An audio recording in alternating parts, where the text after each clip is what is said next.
Hey everyone, welcome to Judging for the Win. I'm Dave, and this is my daily ruling. Whether it's viewers, players at an event, or judges that I'm mentoring, investigations are always a subject of intense interest. So I thought for DDR number 101, I would go for Investigations 101 and talk a little bit about the process I use when doing an investigation. So, first of all, what is an investigation? Well, if you watch my channel a lot, you're probably used to seeing rules and policy questions where you start out with a situation and then you use your rules and policy knowledge to determine the correct response. That's great and all, but it's really only half the story. After all, when you go to an event and take a live call at a player's table, you're not going to come into that knowing exactly what happened. Rather, investigation skills are what you're going to need in order to get you to that point.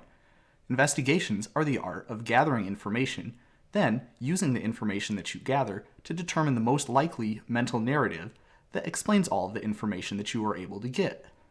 If that sounded a little bit abstract to you, don't worry. We'll be going through a concrete example using yesterday's question as a case study. So we're going to start things off in what I call Phase 1 of the investigation.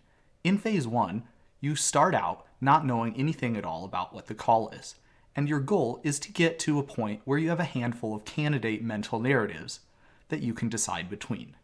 So let's take a look at our question from yesterday. You're called to the table, not knowing anything about what's going to go on, and the players tell you, Amy attacked with 2 4-4s. Nick blocked both of them with a monstrous 100-handed one. Amy then played a giant growth on one of her 4-4s, and then the players are now asking what should happen as a result of this combat. Should one of Amy's 4-4s, the one that didn't get buffed, trade off with the 100-handed one, or will they both survive? Now, I really like this as an example because it gets into a couple of relatively common things that you might expect to see in this sort of a question. Your information here is incomplete.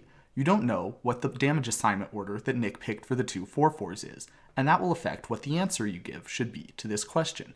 So, when you ask the players about that, you get some confused looks, and they say that Nick didn't do anything of the sort. This is a relatively common occurrence in that the players may not even know that a game rule violation or other infraction has occurred in their match. And it's up to you, as the judge and an investigator, to determine enough information to be able to come up with that. Now, another interesting thing is the players have left out a couple of details that are important. For example, they left out the damage assignment order part, because of course, well, that's kind of the whole point of this call. However, they left out another kind of important piece, which we had yesterday. I said that Nick said, go to damage, and then Amy said, wait, I'll cast the giant growth before then. I didn't say anything about that in this situation intentionally, because players may or may not supply you with that information, and they may or may not consider it relevant, and they may or may not attempt to influence you by changing around the wording a little bit so that the gist of it is still there, but it makes their side look a little bit more sympathetic than the other. Alright, so after talking with the players for a little bit, that's pretty much all the stuff you need for Phase 1. Now we have an idea of what happened, and we can start working on making some mental narratives that would explain that. For the first one, we'll consider what I call the naive mental narrative. That is, both of the players didn't know that there was anything going on, and it was an honest mistake on both of their parts.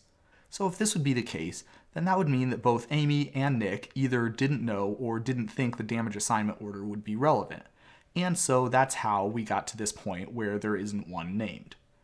So that's definitely a possibility, but is it the only one? Of course not. It could also be the case that one or the other, or even both of the players, did know that Nick was supposed to say a damage assignment order for 100-handed one, and they didn't bring attention to that because they wanted to get some sort of an advantage in the game. That would of course be a completely different infraction altogether, but how would we know what the players knew and what they intended, and how could we use that information in our investigation? Now we'll move on to Phase 2. Having established a handful of candidate mental narratives, we have to determine which of them is the most likely. There's 2 really big concepts that you want to keep in mind here. You want to take into account how easy it would be for a player to accidentally commit this mistake, and compare that with how much of an advantage they gain from it and how hard it would be for someone to notice that that had happened. Again, if this sounds a little bit abstract, we'll use our case study to make things a little bit more specific. So, let's take a look at Amy first. Would it be plausible for her to know that Nick should have declared a damage assignment order, but not bring this up until the point where it did come out? Let's see. It doesn't seem very likely, does it? For example, if Amy knew that Nick should have declared a damage assignment order, she surely would have brought this up before she played the combat spell. After all, now when Nick is declaring a damage assignment order, he'll know an additional piece of information that Amy has a giant growth in her hand that he wouldn't have known otherwise. This means that Amy's not really going to get an advantage from the mistake that she made. Quite the opposite. Now, when Nick is choosing a damage assignment order, he has extra information that he wouldn't have had before, Amy's giant growth. So it doesn't seem very likely that Amy intentionally broke the rules. Now let's take a look at things from Nick's point of view. What sort of benefit might Nick get from intentionally not declaring a damage assignment order? Well, as we can see, in this situation, he now knows that Amy has a giant growth, which is something that he wouldn't have known before, and crucially, something that he would not have known during the time when he is supposed to be declaring a damage assignment order. It certainly could be the case that Nick intentionally deferred this decision until after Amy said that she was going to play a combat trick. And if Nick had an inkling that that might be something that she was going to do, it definitely seems plausible that a player might want to do that. So it definitely does seem that Nick may have intentionally broke the rules here. We certainly can't rule out the possibility that Nick did make an honest mistake though. After all, there were several people in my video yesterday who said that this was the first time they'd heard about what a damage assignment order even was. It's something that doesn't typically come up as being important, and so it's certainly also a possibility that Nick could have known that damage assignment orders were a thing, but did not know that it would be important to declare one in this specific instance. So we have to do a little bit more investigating to determine which of these two candidate narratives is the appropriate one to go with.